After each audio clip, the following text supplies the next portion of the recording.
Parjo pun nggak bisa berbuat banyak, Wak. Selain ya udah menjalani sisa hidupnya dalam bayang-bayangan ketakutan aja. Nadia, kakek aku tuh, kata si Caca. Akhirnya singkat cerita, Wak, berpuluh-puluh tahun pun berlalu hingga tibalah momen di mana Santi dan Wiwin ini juga sudah beranjak dewasa dan juga sudah berumah tangga. Wiwin sudah menikah dan memiliki seorang anak. Inilah si Caca ini, Wak, yang kirim cerita ini. Dan di sini, Wak, Parjo udah jadi kakek-kakek, Wak, ya. Nah, ketika anak-anaknya ini sudah dewasa, Wak, disitulah Mbah Parjo ini akhirnya mengaku bahwa aku sudah melakukan perjanjian goib dengan sesosok makhluk halus sejak puluhan tahun yang lalu. Baru buka suara, Wak, Mbah Parjo nih. Dan kalian tahu, tidak lama setelah menceritakan rahasia itu, entah karena faktor usia, entah karena penyakit, atau entah karena perjanjian goib itu, yang jelas tidak lama kemudian Mbah Parjo ini tiba-tiba mengalami hilang ingatan, Wak, setelah ngasih pengakuan tuh. Setelah dia hilang ingatan, dia lupa sama namanya, dia lupa siapa istrinya, dia lupa siapa anak-anaknya, siapa cucu-cucunya, di mana rumahnya tuh lupa Mbah ini. Dan tidak lama dari situ Mbah Parjo pun mengalami muntah darah lagi terus-terusan, lalu meninggal dunia tanpa sempat dibawa ke rumah sakit.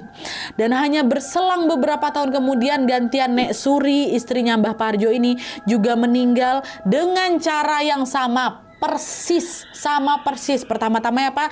Hilang ingatan, habis itu muntah darah berkali-kali, meninggal dunia. Sama. Nah, kepergian dengan cara yang janggal itu membuat keluarga Caca ini juga jadi bertanya-tanya, Wak. Mereka menduga bahwa kematian orang tua mereka ini, Mbah Parjo dan Nek Suri ini, mungkin ada kaitannya dengan perjanjian gaib yang pernah dilakukan sama Mbah Parjo dulu. Nah, khawatir perjanjian itu terus berlanjut, Wak, akhirnya keluarga Caca ini pun memutuskan untuk keluar dari rumah itu dan membeli sebuah rumah baru yang memang tidak jauh dari sana. Jadi Caca sama keluarganya ini masih tinggal di satu wilayah, Wak, cuma beda gang aja katanya. Jadi rumah tuh tetap ada di situ, nggak dijual, nggak diapain, dibiarin aja lah di situ. Nah, setelah keluarga si Caca ini pindah, gantian juga, Wak, keluarga Bude Santi ikut pindah juga, keluar juga dari rumah itu kan. Alhasil rumahnya Mbak Parjo ini pun kosong dan tidak ditinggali oleh siapa-siapa. Nah, setelah rumah itu kosong, Wak, keluarganya Caca ini sering sekali mendengar desas-desus bahwa warga di sana itu sering sekali mengalami kejadian mistis ketika lewat di depan rumahnya Mbah Parjo. Konon katanya mereka ini sering dengar ada suara perempuan nangis lah, Nat, katanya.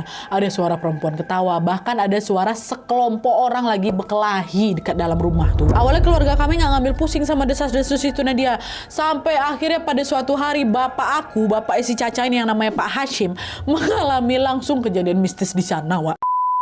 Nah, jadi ceritanya pada suatu sore Pak Hashim ini sengaja memang, Wak, mampir ke rumahnya Mbah Parjo, ke rumah mertuanya ini untuk bersih-bersih.